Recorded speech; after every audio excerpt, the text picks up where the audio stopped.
Cum să configurați facturarea recurentă? Facturile recurente, generate automat de către sistemul iFlows, reprezintă un instrument util în gestionarea eficientă a vânzărilor periodice.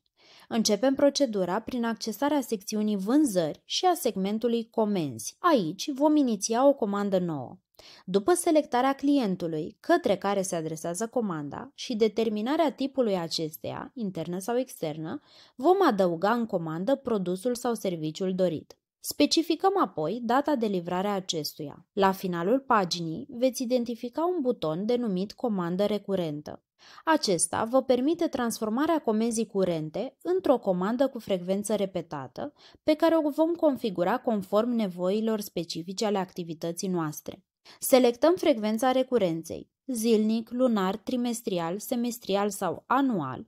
Precizăm data la care se va genera următoarea comandă recurentă și vom completa câmpul Dată final procesare doar în situația în care dorim să specificăm de acum când această comandă va deveni inactivă și astfel se va dezactiva automat.